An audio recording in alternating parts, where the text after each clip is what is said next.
મિત્રો, ગયા લેક્ચરમાં આપણે ઇન્સર્ટ મેનુ અંતર્ગત શેપ્સ અને એના ફોર્મેટિંગ વિશેની પણ વાત કરી અને સાથે સાથે ટેબલ ને તમે કેવી રીતે હેન્ડલિંગ માઇક્રોસોફ્ટ વર્ડની અંદર તમે કરી શકો એના અંગેના સંપૂર્ણ વિષય ઉપર આપણે ચર્ચા કરી ગયા છીએ. આજે આ લેક્ચરની અંદર જે થોડોક ભાગ બાકી રહી જાય છે ઇન્સર્ટ મેનુનો, બુકમાર્ક્સ છે, હાઇપરલિંક છે અને બીજી એક નવી ફેસિલિટી જેને આપણે સ્પેલ ચેક અને થ્રેશર્સ કહીએ છીએ, આવી ફેસિલિટીઝ આપણે આ લેક્ચરમાં ચર્ચા કરવા જઈ રહ્યા છીએ. મિત્રો, માઇક્રોસોફ્ટ વર્ડની અંદર આ જે ફેસિલિટી છે એ ફેસિલિટી બહુ સરસ ફેસિલિટી એટલા માટે છે કે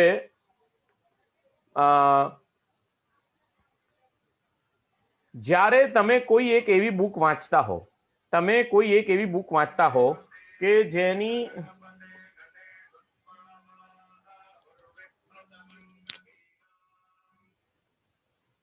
હેલો, આ જ નંબર વોટ્સઅપ છે.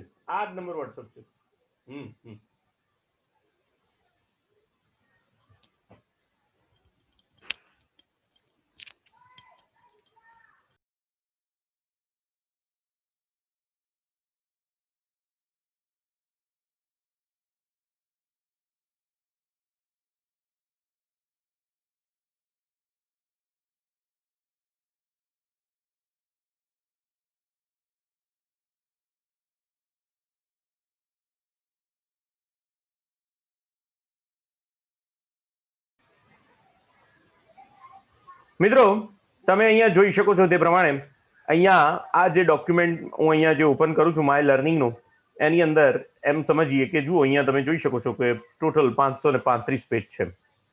એટલે જ્યારે કોઈ ડોક્યુમેન્ટની લંબાઈ ખૂબ જ વધારે હોય અથવા તો કોઈ ડોક્યુમેન્ટની લેન્થ ખૂબ જ વધારે હોય, એ સંજોગોમાં જ્યારે તમને ડોક્યુમેન્ટ એક સમયે પૂરેપૂરો વાંચી શકતા નથી, એવી પરિસ્થિતિમાં તમારે એ ડોક્યુમેન્ટને ટુકડે ટુકડે તમારે એને રીડ કરવો પડે છે. અથવા તો 535 નંબરનો એક આ પરિસ્થિતિ છે. તો તમે શું કરશો? તમે બુક વાંચતી વખતે તમે કોઈ એક બુકની અંદર એક સ્ટ્રિંગ આવે, દોરી આવે, એ બુક તમે ત્યાં મૂકી દો અને તમારી બુક બંધ કરી શકો, જેથી તમને ખબર પડે કે મારે હવે અહીંયાથી આગળના પેજ વાંચાઈ ગયા છે અને આગળના આટલા પેજ વાંચવાના બાકી છે. એ રીતે એ જ પરિસ્થિતિ જ્યારે તમારી પાસે 535 પેજનો ડોક્યુમેન્ટ છે અને એ સંજોગોમાં તમારો જે ડોક્યુમેન્ટ છે એની અંદર તમારે નેવિગેટ કરવું છે એટલે કે તમને વારંવાર કોઈ એક પેજ ઉપર જવું છે, અથવા તો એમ સમજો કે હું અહીંયા ડાઉન એરો કીનો ઉપયોગ કરીશ તો એક લાઈન નીચે ઉતરશે મારું કર્સર, મેટર એક લાઈન ઉપર જશે. પેજ ડાઉન અને પેજ અપનો ઉપયોગ કરીશ તો એક પેજ એક સ્ક્રીન જેટલું પેજ નેવિગેટ થશે. પણ એ સંજોગોમાં મારે સીધા જ કોઈ એક નંબરના પેજ ઉપર ટ્રાન્સફર થવું છે. સપોઝ કે મારે સીધું 135 નંબરના પેજ ઉપર ટ્રાન્સફર થવું છે, અથવા તો અહીંયા મેં એવું 135 નંબરનું પેજ બરોબર છે, પણ અહીંયા મેં નક્કી કર્યું છે કે કોઈ ચેપ્ટર 2 ઉપર મારે ટ્રાન્સફર થવું. તો એ સંજોગોમાં મને આ જે બુકમાર્ક્સ છે, બુકની અંદર કરવામાં આવતી એવી નિશાનીઓ કે જેને આપણે બુકમાર્ક કહીએ છીએ, ને એ બુકમાર્ક્સ જે જ્યાં મૂકેલા હોય ત્યાં આગળ તમે સીધા જ જેને કહેવાય કે તમે નેવિગેટ કરી શકો છો, અને બુકમાર્ક્સ કહેવામાં આવે. સપોઝ કે અત્યારે હું એમ સમજો કે આ ડોક્યુમેન્ટના હું અહીંયા 44 નંબરના પેજ ઉપર છું, અને અહીંયા લખી રહ્યું છું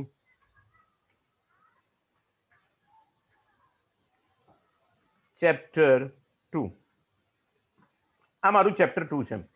અને હવે આ ચેપ્ટર જે છે એને જરા એના ફોર્મેટિંગમાં આ રીતે કરી દઉં છું, અને અહીંયા આગળ આ ચેપ્ટર 2 આગળ અહીંયા આગળ હું બુકમાર્કને પ્લેસ કરી દઉં છું. અહીંયા ઇન્સર્ટ મેનુમાં જઈશ, ઇન્સર્ટ બુકમાર્કનું નામ પણ હું આપી દઈશ ચેપ્ટર તરીકે, ચેપ્ટર 2.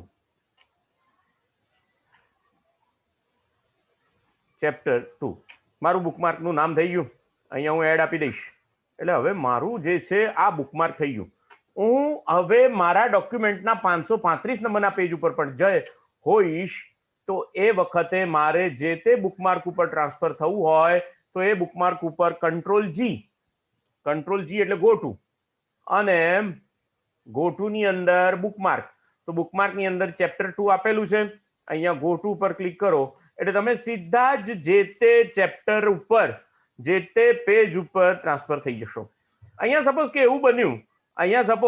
એવું બન્યું કે અહીંયા 43 નંબરનું પેજ હતું, એની અંદર મેટર જરા વધારે ઉમેરવામાં આવી, અને હવે જે ચેપ્ટર 2 જે છે એ મારું 47 નંબરના પેજથી શરૂ થાય છે. તો મારે મગજમાં 47 નંબરનું પેજ યાદ નહીં રાખવાનું, મારે મગજમાં શું યાદ રાખવાનું, મારો બુકમાર્ક યાદ રાખવાનું. તો અહીંયા હું ફરીથી અહીંયા સપોઝ કે કોઈ પણ પેજની શરૂઆતમાં છું અને અહીંયા કંટ્રોલ જી આપીશ અને બુકમાર્ક અને એમ કહીશ કે ચેપ્ટર 2, તો એ મને સીધું ચેપ્ટર 2 ઉપર લઈ જશે.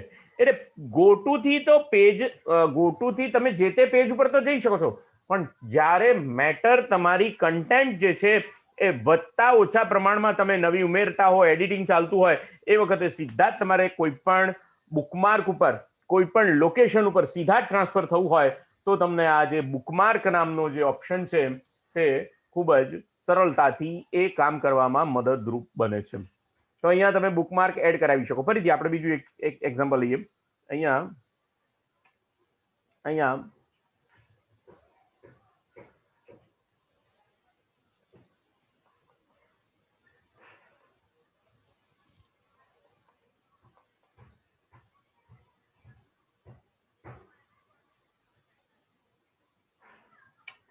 સપોઝ કે આ એક પેજ નંબર છે 357 નંબરનું પેજ. અહીંયા મારું ચેપ્ટર મારું 5 નંબરનું ચેપ્ટર અહીંયા આગળ છે. સપોઝ કે આ 5 નંબરનું ચેપ્ટર છે, એને અહીંયા હું બુકમાર્ક આપી દઉં છું. અહીંયા હું શું કરીશ, ઇન્સર્ટ મેનુમાં જઈશ, બુકમાર્ક અને એડ નવું બુકમાર્ક અહીંયા એડ કરાવી દઈશ, મારી ભૂલથી. બુકમાર્ક અહીંયા મારે લખવાનું ચેપ્ટર 5. હવે મારું આ નવું બુકમાર્ક અહીંયા એડ કરાવી દઈશ એટલે નવો બુકમાર્ક એડ થઈ ગયો. હવે મારી ભૂલ એ પણ થઈ ગઈ કે મેં અહીંયા ચેપ્ટર 2 અને ચેપ્ટર 5 એ બંને બુકમાર્ક અહીંયા જ એડ કરી દીધા છે. એટલે આપણે એને બદલીને જોઈ લઈએ એટલે આપણને ખબર પડે. તો અહીંયા બુકમાર્કમાં જઈશું તો અહીંયા ચેપ્ટર 2 ના બુકમાર્કમાં ગો ટુ, જો હું જ્યારે ગો ટુ કરીશ ત્યારે ચેપ્ટર 2 નો બુકમાર્ક પણ મારો અહીંયા જ બોલે છે અને ચેપ્ટર 5 નો બુકમાર્ક પણ અહીંયા જ બોલે છે, એટલે આ બંને કામ કરતા નથી. તો અહીંયા ચેપ્ટર 2 નો બુકમાર્ક હું કાઢી નાખું છું, ક્લોઝ કરી દઉં છું, અને આપણે શરૂઆતથી તમે જુઓ કે ચેપ્ટર નંબર 47, પેજ નંબર 47 ઉપર જઈએ. આપણે પેજ નંબર 47 ઉપર જઈએ તો ક્યાંક ચેપ્ટર 2 લખેલું છે આપણું, ચેપ્ટર 2, યસ. અને હવે અહીંયા નવો બુકમાર્ક એડ કરી દઈએ છીએ, અહીંયા ચેપ્ટર 2 નો બુકમાર્ક એડ કરી દઈએ. તો હવે જો મેં તો મિત્રો 2 બુકમાર્ક મારા એડ થયા, બરોબર છે, 2 બુકમાર્ક મારા એડ થયા. તો કંટ્રોલ જી શોર્ટકટનો ઉપયોગ કરો અને કેટલા બુકમાર્ક છે હવે તમારી પાસે, ચેપ્ટર 2 અને ચેપ્ટર 5. ચેપ્ટર 5 ઉપર ક્લિક કરી અને ગો ટુ જાઓ તો સીધા જ તમે 358 નંબરના પેજ પર, એટલે 49 નંબરના પેજ ઉપરથી સીધા જ તમે અત્યારે હાલ 1 સેકન્ડમાં ક્યાં ટ્રાન્સફર થઈ ગયા, તમારું નેવિગેશન કંટ્રોલ ક્યાં ટ્રાન્સફર થઈ ગયું, 358 નંબરના પેજ ઉપર. મિત્રો આ રીતે તમે તમારા બુકમાર્ક્સને અહીંયા આગળ તમે પ્લેસ કરી શકો છો અને બુકમાર્કને ચેન્જ પણ કરી શકો છો, જેના દ્વારા તમે ઇઝીલી તમારા આખા ડોક્યુમેન્ટમાં નેવિગેટ થઈ શકો. આ ઘણા બધા બુકમાર્ક્સ તમે પ્લેસ કરી શકો. મોડરેટ મેં આગળ જઈએ. બહુ સરસ. અહીંયા તમને એક બીજું સરસ ઓપ્શન આપેલું છે, હાઇપરલિંકનું ઓપ્શન આપેલું છે. હાઇપરલિંક એટલે મિત્રો જ્યારે તમે કોઈ પણ મેટર જે છે એ મેટર ઉપરથી વર્ડની અંદર જ નહીં પણ કોઈ વેબસાઇટ ઉપર ટ્રાન્સફર થવા માંગતા હો, તો તમે ત્યાં હાઇપરલિંક નામનું ઓપ્શન મૂકી શકો છો.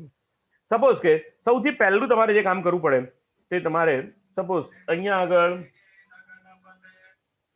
અહીંયા આગળ તમે જુઓ, અહીંયા the national council four vocational training, આ એનસીવીટી છે એની અહીંયા વેબસાઇટ આપણે એક ગોતી કાઢીએ. ડીજીટીની વેબસાઇટ છે, એનસીવીટીની વેબસાઇટ છે.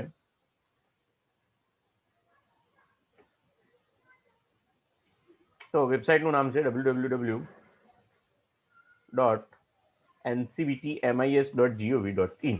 આવી મારી આ વેબસાઇટ છે. અહીંયા તમે જુઓ, આ મારી વેબસાઇટ અહીંયા આગળ ઓપન થઈ જશે.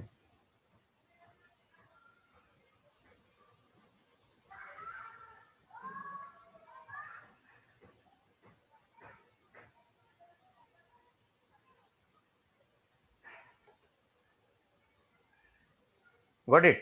આ મારી વેબસાઇટ અહીંયા આગળ સીધી ઓપન થઈ ગઈ. હવે એની અંદર હું અહીંયા આઈટીઆઈ મેનુમાં જઉં છું અને આઈટીઆઈ સર્ચ ઓપ્શન ઉપર ક્લિક કરું છું.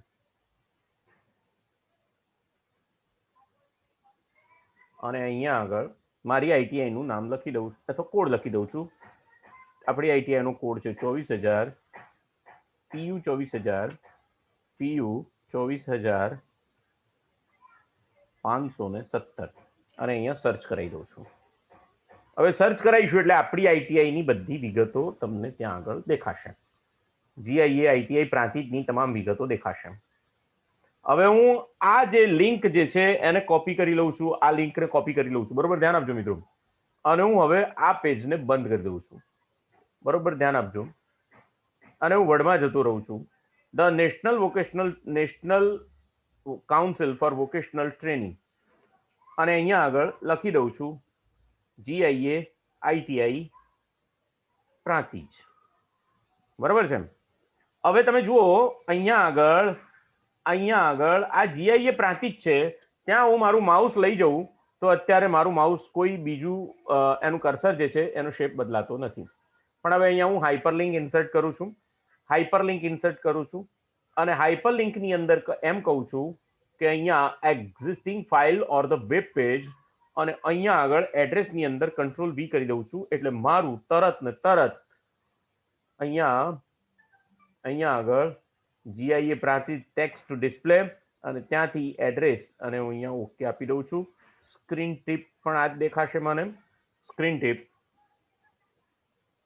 જીઆઈએ આઈટીઆઈ પ્રાંતિજ. આ મારી સ્ક્રીન ટીપ થઈ ગઈ. અને હવે ઓકે ઉપર ક્લિક કરીશ એટલે હવે મારી આ જે જીઆઈએ પ્રાંતિજ જે ટેક્સ્ટ લખેલી હતી એનો કલર પણ ચેન્જ થઈ ગયો.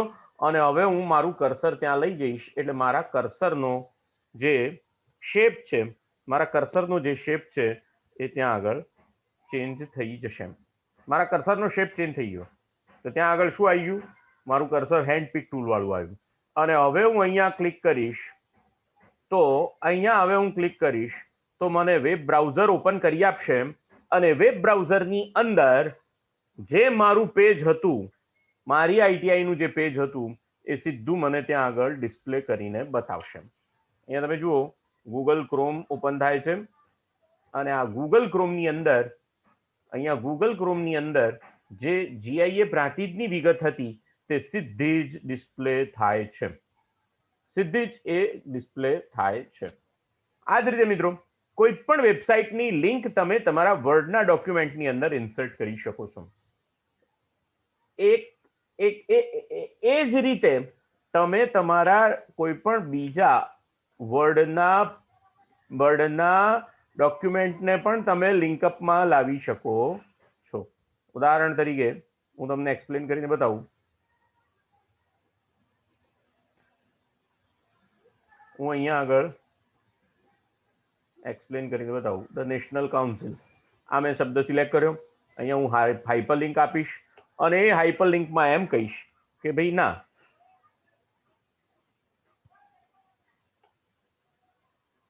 પ્લેસ ધીસ ડોક્યુમેન્ટ, મારે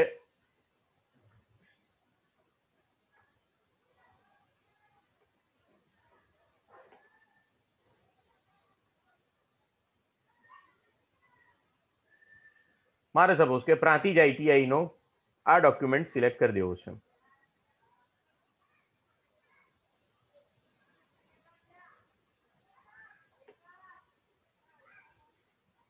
તો ફરીથી હવે જુઓ, અહીંયા આગળ તમે જોઈ શકો છો કે જીઆઈએ પ્રાંતિજ ઉપર મેં એક વખત એ લિંક ઓપન કરી એટલે એનો કલર ફરી પાછો બદલાઈ ગયો કે આ લિંક યુઝ થઈ ગયેલી છે એમ બતાવે છે. આ જે લિંક છે એ બ્લુ અક્ષરની છે, એનો મતલબ છે કે આ લિંક જે છે એ હજી એક પણ વખત યુઝ થયેલી નથી.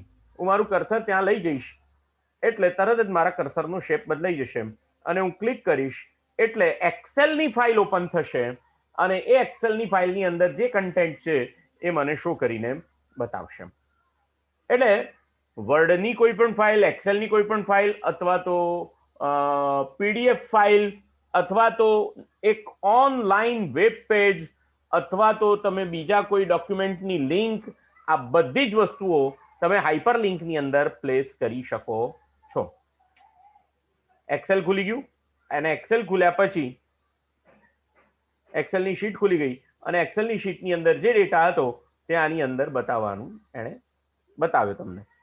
તો આ રીતે મિત્રો તમે તમારા વર્ડના ડોક્યુમેન્ટમાં હાઇપરલિંકના ઓપ્શન દ્વારા તમે જુઓ અહીંયા આગળ હાઇપરલિંકનું જે ઓપ્શન છે એની અંદર જો એનો શોર્ટકટ પણ આપેલો છે, કંટ્રોલ કે એનો શોર્ટકટ છે. તો એની અંદર કોઈ કરંટ પેજ, વર્ડનો ડોક્યુમેન્ટ, પીડીએફ ફાઇલ, અન્ય કોઈ સેવ કરેલા વેબ પેજીસ અથવા ડાયરેક્ટ વેબ પેજની લિંક અથવા ઈમેલ એડ્રેસ, તમે કંઈ પણ તમારા ડોક્યુમેન્ટની અંદર એની લિંકને મૂકી શકો છો. એ જ રીતે મિત્રો લિંકને રિમૂવ કરી દેવી હોય તો પણ લિંક રિમૂવ થઈ શકે છે.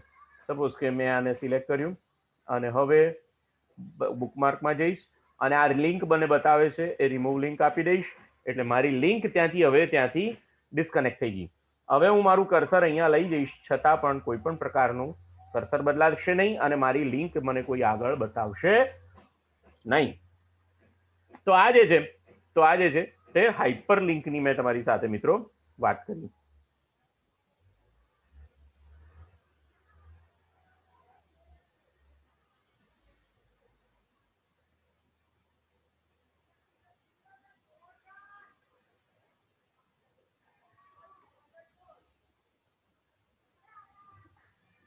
મિત્રો હું અહીંયા મારા પહેલા પેજ ઉપર જતો રહું છું અને માઇક્રોસોફ્ટ વર્ડનો જ્યારે કોઈ ડોક્યુમેન્ટ તમારી સામે ઓપન છે એ સંજોગોમાં એક બહુ સારામાં સારી ફેસિલિટી જેને સ્પેલ ચેકની ફેસિલિટી કહેવામાં આવે છે એની સાથે આપણે અત્યારે એ ફેસિલિટીની વાત કરવાના છીએ. તો મિત્રો અહીંયા તમે જુઓ home, insert, page layout, reference, mailing અને રિવ્યુ નામનું તમને અહીંયા આગળ મેનુ મળે છે જેની અંદર તમે સ્પેલ ચેક, થ્રેસરસ અને ટ્રાન્સલેશન આ બધા જ ઓપ્શનનો ઉપયોગ તમે કરી શકો છો. મિત્રો એ ઉપરાંત ન્યૂ કોમેન્ટ લાઇન, અહીંયા બલૂન્સ તમે મૂકી શકો, એસેપ્ટ, રિજેક્ટ, આ બધા ઓપ્શન તમે અહીંયા આગળ પ્લેસ કરી શકો છો. ઠીક છે. તો સૌથી પહેલા સ્પેલ ચેકની વાત કરીશું.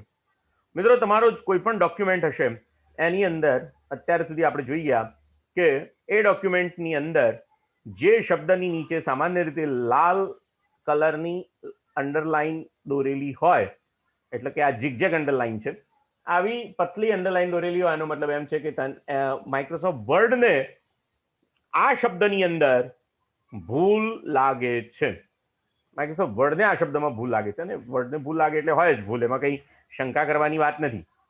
પણ અમુક સ્પેલિંગ એવા પણ હોય કે જે તમારી દ્રષ્ટિથી સાચા હોય તો તમારે એને વર્ડને એમ સમજાવવું પડે કે ભાઈ આ શબ્દ હવે પછી આ ડોક્યુમેન્ટમાં સાચો જ છે, એને સ્પેલ ચેક ના કરે. એટલે સ્પેલ ચેકની ફેસિલિટી એટલે કે કોઈ પણ શબ્દનો સ્પેલિંગ જો અંગ્રેજીમાં લખેલો હોય તો એ ખોટો હોય, ગુજરાતીમાં સ્પેલિંગ જેવું કંઈ હોતું નથી, એમાં જોડણી હોય છે. એટલે ગુજરાતીના માટે આ નહીં અનુકૂળ આવે પણ અંગ્રેજી માટે તો, કારણ કે આપણે બધા અંગ્રેજીના બહુ જ્ઞાની માણસો છીએ, આપણને તો અંગ્રેજી, હા આપણે તો ઇંગ્લેન્ડમાં જન્મ લીધો છે એવું નથી, જરા ગમ્મતની વાત છે, પણ આપણને અંગ્રેજીમાં ભૂલ પડતી હોય તો આપણા માટે આ એક ફેસિલિટી એવી છે કે જેના દ્વારા આપણે આપણા સ્પેલિંગ્સને ચેક કરાવી શકીએ છીએ.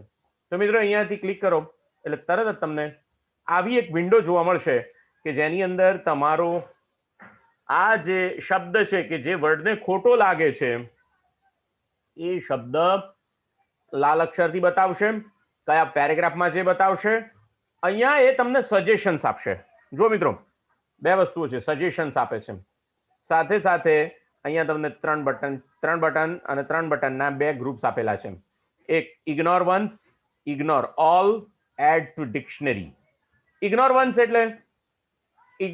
એટલે આ શબ્દ આ પેરેગ્રાફમાં જે મેં સ્પેલિંગ વાપરેલો છે એ હું સાચો જ છે એમ સમજુ છું, એને હવે તમારે ઇગ્નોર કરવાનો, એટલે એને અવગણવાનો છે. એ શબ્દમાં ભૂલને અવગણવાની છે, એવું તમે એક જ વખત અવગણવાની છે, એના માટે તમે ઇગ્નોર વન્સ આપો. ઇગ્નોર ઓલ એટલે આખા ડોક્યુમેન્ટમાં જે જગ્યાએ આ શબ્દ લખેલો છે તે શબ્દ સાચો જ છે, આ સ્પેલિંગની રચના સાચી જ છે, એને તમારે અવગણવાની છે. અને એડ ટુ ડિક્શનરી એટલે હવે પછી આ સ્પેલિંગ જે છે એ તમારી ડિક્શનરીમાં એડ કરી લો. આવી રીતે લખાયેલો કોઈ પણ ડોક્યુમેન્ટમાં રહેલો સ્પેલિંગ હવે સાચો છે એમ સમજવાનું હોય, અથવા તમારે એવું ઓપ્શન સિલેક્ટ કરવું હોય તો તમે એડ ટુ ડિક્શનરી આપી શકો. હું અહીંયા એને ઇગ્નોર વન્સ આપું છું. હવે જો ઇગ્નોર વન્સ આપ્યું, હવે તરત બીજો શબ્દ છે ઓર્ગેનાઇઝેશન. ઓર્ગેનાઇઝેશન જો મિત્રો, આ ઓર્ગેનાઇઝેશન શબ્દ જે છે ને એ બે રીતે સાચો છે. ઇંગ્લિશની અંદર અને અંગ્રેજી ભાષા જે છે એ યુકે ઇંગ્લિશ અને યુએસ ઇંગ્લિશ. યુકે ઇંગ્લિશ એટલે લંડન વાળી ઇંગ્લિશ, અને યુએસ ઇંગ્લિશ એટલે United states of America, America વાળી ઇંગ્લિશ. એ બંનેની અંદર આવી રીતના ફરક છે. વંચાય તો ઓર્ગેનાઇઝેશન જ છે, પણ સાચો ઇંગ્લેન્ડ વાળા જો સ્પેલિંગ લખતા હોય તો ZATION લખશે, અમેરિકા વાળા જો સ્પેલિંગ લખતા હોય તો SATION લખશે. આપણે યુકે ઇંગ્લિશને ફોલો કરીએ છીએ, એટલે આ જે ઓર્ગેનાઇઝેશન છે એના માટે એ ભૂલ બતાવે છે.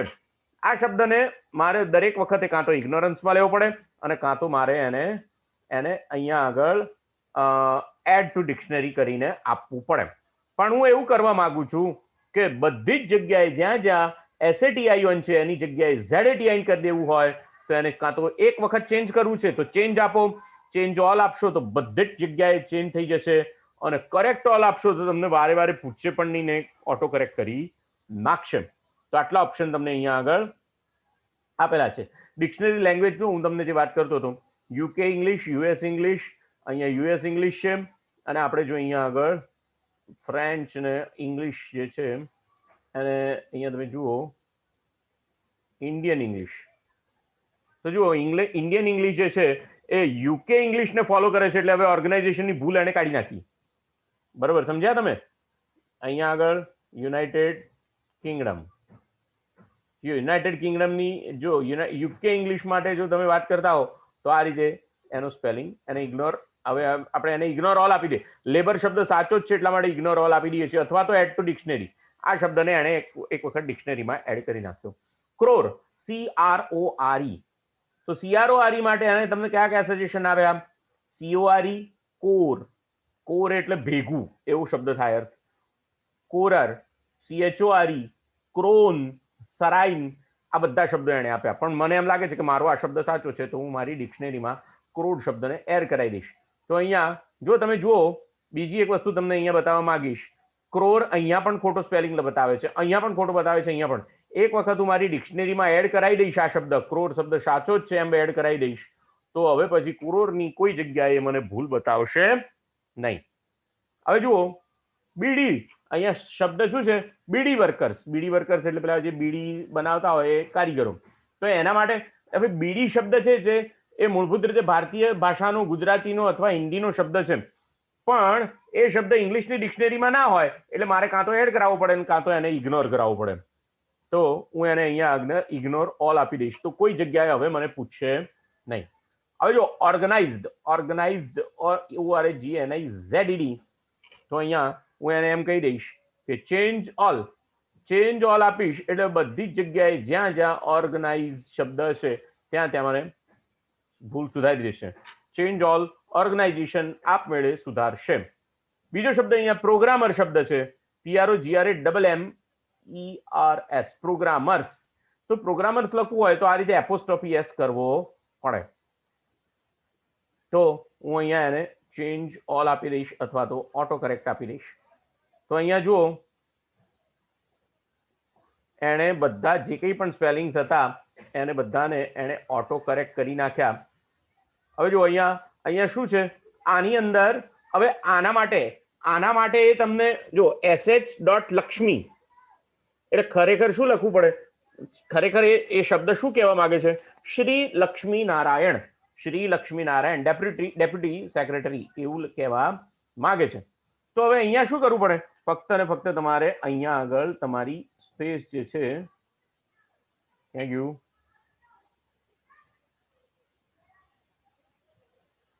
યસ,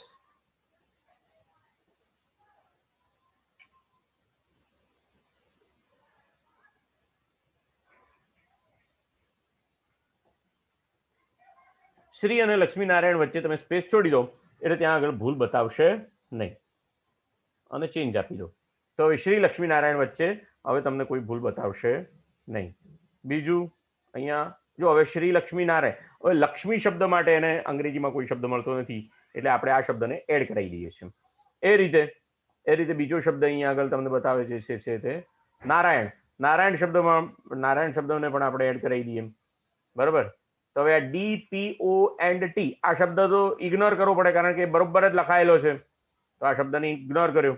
પણ હવે આ એડમિન સેક્શન 1 તો એની અંદર વચ્ચે મારે સ્પેસ ઉમેરવી પડે. તો અહીંયા આગળ એ સ્પેસને એડમિનિસ્ટ્રેટિવમાં સ્પેસ ઉમેરી દઈશ અને અહીંયા આગળ ચેન્જ ઓલ આપી દઈશ.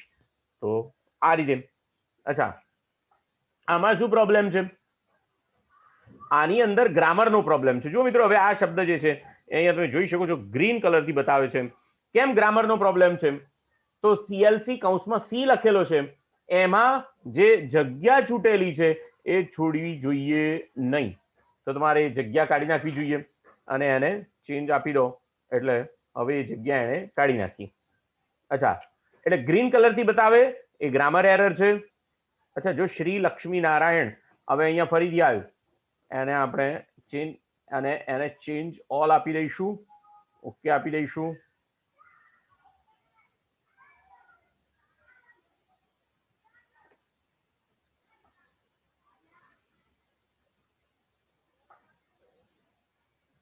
આ ગ્રામરની રૂલ છે. ચેન્જ આ ડોક્યુમેન્ટ મેં આ જે ડોક્યુમેન્ટ છે એની અંદર ઘણા બધા વખત લક્ષ્મીનારાયણ મળશે. તો આવા સંજોગોમાં મારે એને ગ્રામર ચેક ના કરાવવું જોઈએ. મારે શ્રી લક્ષ્મીનારાયણ એને ઇગ્નોર ઓલ આપી દઉં અને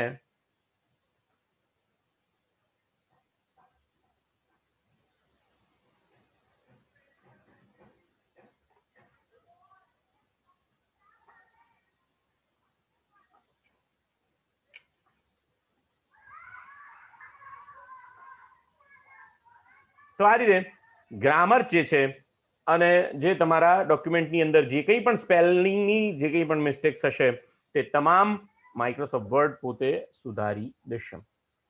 હવે બીજી ફેસિલિટી પર જઈએ જેને રિસર્ચ કહેવામાં આવે છે. મિત્રો, રિસર્ચ એટલે એવા શબ્દો કે જેને તમારે એના વિશે રિસર્ચ કરવાનું હોય. ઉદાહરણ તરીકે હું અહીંયા એક બહુ જ સાદો શબ્દ લઉં છું, ગવર્મેન્ટ, અને એના ઉપર ક્લિક કરી અને હું રિસર્ચ ઉપર ક્લિક કરું છું તો એ મને ગવર્મેન્ટ શબ્દ ઉપર બધું જ રિસર્ચ કરી આપશે. અહીંયા હું ગ્લો ઉપર ક્લિક કરીશ, ઓલ બુક રેફરન્સ, તમે જોઈ શકો છો ગવર્મેન્ટ શબ્દ ઉપર એણે મને રિસર્ચ કરી આપ્યું. શું બોલાશે, કેવી રીતે એનો ઉચ્ચાર થશે, ગવર્મેન્ટ શબ્દના કયા કયા અર્થો થશે, style of government, political authority, a group of people who have a power to make and enforce law for a country or area is government. સરકાર કોને કહેવાય? એવી વ્યક્તિ અથવા એવા વ્યક્તિઓનો સમૂહ કે જે તમારા માટે કાયદાને બનાવે છે અને કાયદાનું પાલન કરાવવા માટે તમને બાધ્ય કરે છે. એવા શહેરના, રાષ્ટ્રના અથવા કોઈ એરિયાના લોકો એને ગવર્મેન્ટ કહેવાય. તો એક સરસ મજાનું રિસર્ચ તમને કરીને આપ્યું. ગવર્મેન્ટ શબ્દના આટલા અર્થો એણે તમને કાઢીને આપ્યા. બરોબર છે? તો રિસર્ચની અંદર પાછું થ્રેસરસ પણ આવશે. તમે અહીંયા જુઓ, અહીંયા તમે આ જે ઓપન કરેલું છે એ એન્કાર્ટા ડિક્શનરીની અંદર, નોર્થ અમેરિકાની એન્કાર્ટા ડિક્શનરીની અંદર ગવર્મેન્ટનો આ અર્થ કરેલો છે. બરોબર છે? એ રીતે જો તમે થ્રેસરસ ખોલો તો ગવર્મેન્ટ શબ્દને મળતા આવતા તમામ સમાનાર્થી શબ્દો તમને અહીંયા આગળ બતાવશે. સપોઝ કે આપણે ગવર્મેન્ટ, અહીંયા થ્રેસરસ નો પણ ઓપ્શન તમને અહીંયા આગળ સ્ક્રીન ઉપર પણ આપેલું છે. સપોઝ કે અહીંયા આગળ બીજો એક સાદો શબ્દ લઈએ છીએ, એક સાદો શબ્દ લઈએ, ઇમ્પોર્ટન્ટ. ઇમ્પોર્ટન્ટ એટલે એનું ગુજરાતી થાય અગત્યનું, એનું ગુજરાતી થાય અગત્યનું. એને આપણે અહીંયા આગળ રિસર્ચમાં મૂકીએ. રિસર્ચ કોના ઉપર કરીશું? ઇમ્પોર્ટન્ટ શબ્દ ઉપર રિસર્ચ કરીશું. તો આપણને ઇમ્પોર્ટન્ટ શબ્દના બધા જ અર્થો આપણી સામે લાવીને મૂકશે. Worthy of note or consideration specially for the interest, value or relevance. મહત્વનું, અગત્યનું, આ બધા શબ્દોનો અર્થ થાય. પણ હવે જો હું થ્રેસરસ ઉપર ક્લિક કરીશ તો આ ઇમ્પોર્ટન્ટ શબ્દ માટે થ્રેસરસ એટલે કે સમાનાર્થી અંગ્રેજીમાં કયા કયા શબ્દો મળશે એના માટેના સમાનાર્થી, એના નજીકના એ શબ્દને અર્થના નજીકના શબ્દો મને ગોતીને આપશે. Significant, vital, imperative, central, chief, કી, આ બધા જે છે તે ઇમ્પોર્ટન્ટ શબ્દ માટે થ્રેસરસ એટલે કે એક પ્રકારના સમાનાર્થી શબ્દો અંગ્રેજીમાં તમને શોધીને આપે છે. અને જો તમે અહીંયા, જો તમારી પાસે વર્ડની અંદર એવી ફેસિલિટી પણ હોય કે જે ટ્રાન્સલેટ પણ કરી શકે, તો તમને અહીંયા ઇંગ્લિશમાંથી ગુજરાતીમાં તમને ટ્રાન્સલેટ પણ કરી આપશે. તો જો એને ગુજરાતીમાં તમને એ શબ્દ ટ્રાન્સલેટ કરી આપ્યો, મહત્વપૂર્ણ. આ બધું એટલા માટે થાય છે મિત્રો કે તમારા કોમ્પ્યુટરમાં ઇન્ટરનેટ ચાલુ છે. જો ઇન્ટરનેટ ચાલુ ન હોત તો તમને ટ્રાન્સલેશનના ઓપ્શન આવત નહીં. ચલો, ફોકસ્ડ, બીજો એક શબ્દ છે અહીંયા ફોકસ્ડ. ફોકસ્ડ શબ્દ ઉપર ક્લિક કરીએ અને અહીંયા આગળ એને ટ્રાન્સલેટ ઉપર ક્લિક કરીએ તો એ તમને ફોકસ્ડ શબ્દનો ગુજરાતીમાં ટ્રાન્સલેશન કરી આપશે. કેન્દ્રિત, કેન્દ્રિત એનું ગુજરાતીમાં ટ્રાન્સફર થાય. અને એ શબ્દને તમારે અહીંયા ઇન્સર્ટ કરવો હોય ફોકસની જગ્યાએ, તો એ કેન્દ્રિત શબ્દ તમે અહીંયા ઇન્સર્ટ પણ કરી શકો છો. તો આ જે છે તે માઇક્રોસોફ્ટ વર્ડની ટ્રાન્સલેશનની ફેસિલિટી છે. ઓકે, ટ્રાન્સલેશનની ફેસિલિટી છે. અહીંયા આગળ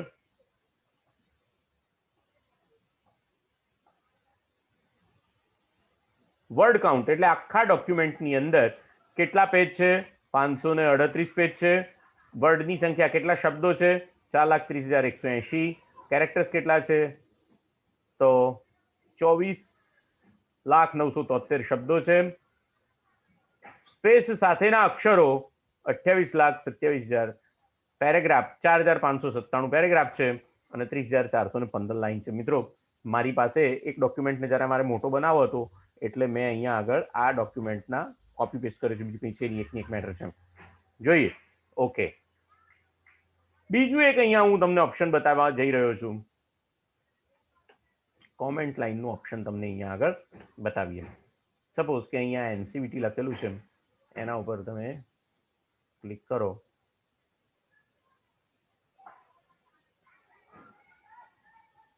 અને આ ન્યૂ કોમેન્ટ ઉપર ક્લિક કરો તો અહીંયા આગળ તમે national council four vocational training. તો હવે આ ડોક્યુમેન્ટમાં એવું થયું કે એનસીવીટી શબ્દ માટે આપણે તમને કોમેન્ટ મૂકી આપી. આ એનસીવીટીનું ફૂલ ફોર્મ ને બધું શું થાય છે, એટલે કોઈ પણ શબ્દ માટે તમે અહીંયા આગળ વર્ડની અંદર કોમેન્ટ લાઈન મૂકી શકો છો કે આ શબ્દ શેના માટે મેં અહીંયા આગળ ઉપયોગમાં લીધેલો છે એ મૂકી શકો છો. એવી રીતે એમ્પ્લોયમેન્ટ કોઈ પણ શબ્દ છે એના ઉપર બીજી કોમેન્ટ લખીએ, અહીંયા આગળ બીજી કોમેન્ટ લખીએ તો અહીંયા એમ્પ્લોયમેન્ટ ડિપાર્ટમેન્ટ. તો આ બીજી કોમેન્ટ થઈ ગઈ. હવે એક કોમેન્ટ ઉપરથી બીજી કોમેન્ટ ઉપર તમારે જ્યારે ટ્રાન્સફર થવું હોય તો તમે અહીંયા નેક્સ્ટ બીજી કોમેન્ટ ઉપર તમે ટ્રાન્સફર થઈ શકો છો. કોઈ કોમેન્ટને ડિલીટ કરવી હોય તો તમે કોમેન્ટને ડિલીટ પણ કરી શકો છો. તો આ જે છે એ કોમેન્ટ મૂકવાની વાત થઈ કે જેનાથી તમે તમારા ડોક્યુમેન્ટમાં વપરાયેલા શબ્દોના અર્થને સ્પષ્ટીકરણ કરી શકો છો એને મિત્રો કોમેન્ટ કહેવામાં, એનું સ્પષ્ટીકરણ કરી શકો છો એને કોમેન્ટ કહેવામાં આવશે.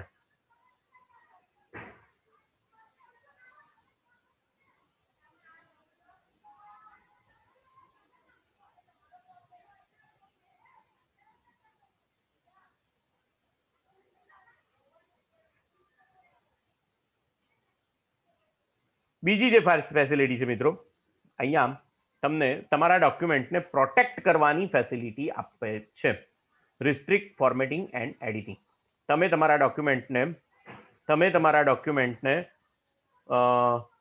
કોઈ વ્યક્તિ ચેન્જ ન કરી શકે એટલા માટે એનું એડિટિંગ અને એના ફોર્મેશનને તમે રિસ્ટ્રિક્ટ કરી શકો છો. Limit formatting section of style editing restriction allow only this type of editing in the document.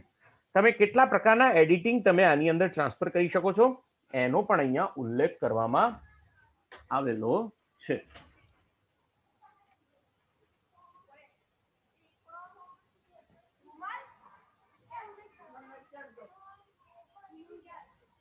Restrict permission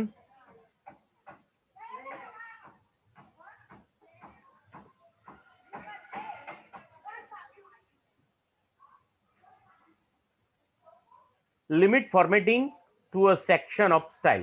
કયા કયા પ્રકારના તમે એની અંદર પરમિટ કરવા માંગો છો, એડિટિંગ અથવા ફોર્મેટિંગ પરમિટ કરવા માંગો છો એ તમને અહીંયા આગળ કહેવામાં આવે છે.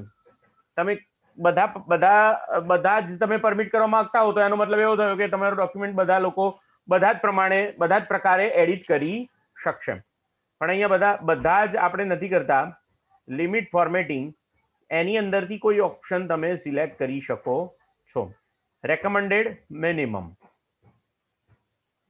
તો રેકમેન્ડેડ મિનિમમ એટલે કે મિનિમમ એડિટિંગ તમારા ડોક્યુમેન્ટમાં થઈ શકશે. નોન આપી દો તો કોઈ પણ ડોક્યુમેન્ટનું એડિટિંગ થઈ શકશે નહીં. Block the theme. જો formatting allow auto format to override formatting restriction. Allow એટલે એને પરમિશન આપો. ઓટો ફોર્મેટ ટુ ઓવરરાઇડ એટલે એના ઉપરવટ જઈને તમે ફોર્મેટિંગના રિસ્ટ્રિક્શન જઈને તમે ઉપરવટ જઈને તમે એલાઉ કરી શકો. Block theme or scheme switching. Block quick style yet. Okay આપી દો અહીંયા. Document may contain formatting or style aren't allowed. Do you want to remove them? Yes. કોઈ આ ડોક્યુમેન્ટની અંદર કોઈ પણ પ્રકારનું એડિટિંગ કરવાનું હવે શક્ય નથી. તમે આવું કરવા માંગો છો અને યસ એન્ફોર્સમેન્ટ તો તમે અહીંયા પાસવર્ડ મૂકી શકો. Yes start enforcing protection. તમે અહીંયા પાસવર્ડ મૂકી દો. સપોઝ કે આ ડોક્યુમેન્ટની અંદર મેં એ નામનો પાસવર્ડ મૂક્યો છે અને હું ઓકે આપીશ અને હવે હું આ ડોક્યુમેન્ટને સેવ કરી દઉં છું. હવે મને આ ડોક્યુમેન્ટની અંદર મારી સ્ટાઇલ બદલવા નહીં દે, મારા ફોર્મેટિંગ મને નહીં કરવા દે, તો એ બધું મને રિસ્ટ્રિક્ટ કરશે. જો અહીંયા આ ડોક્યુમેન્ટ હવે મને અહીંયા રિસ્ટ્રિક્ટ કરે છે. શું રિસ્ટ્રિક્ટ કરે છે? કશું જ કરવા દેતું નથી. આનો મારે ફોન્ટ બદલવો હોય તો હું ફોન્ટને પણ બદલી શકતો નથી. અહીંયા જો હું સ્ટોપ પ્રોટેક્શન આપીશ તો મને પાસવર્ડ પૂછશે. મારું પ્રોટેક્શન હું કાઢી નાખીશ એટલે કે એ પ્રોટેક્શન મારો પાસવર્ડ આપીશ અને ઓકે આપીશ તો હવે મારું બધું જ જે એડિટિંગ છે એ ફરી પાછું ઓપન થઈ જાય છે. તો આ રીતે તમે તમારા ડોક્યુમેન્ટને પ્રોટેક્ટ પણ કરી શકો છો. એ બાબતનું ઓપ્શન પણ મેં તમને અહીંયા આગળથી બતાવ્યું. તો મિત્રો મને આશા છે કે તમને આ લેક્ચરની અંદર મેં તમને જે કંઈ પણ બતાવ્યું એની અંદર તમને ખ્યાલ આવી ગયો હશે. આગળના લેક્ચરની અંદર મિત્રો આપણે ટેમ્પલેટ વિશે વાત કરીશું. ત્યાં સુધી સ્વસ્થ રહેજો અને માસ્કનો ઉપયોગ કરજો અને આવતા લેક્ચરમાં ફરી મળશું. ત્યાં સુધી ગુડ બાય.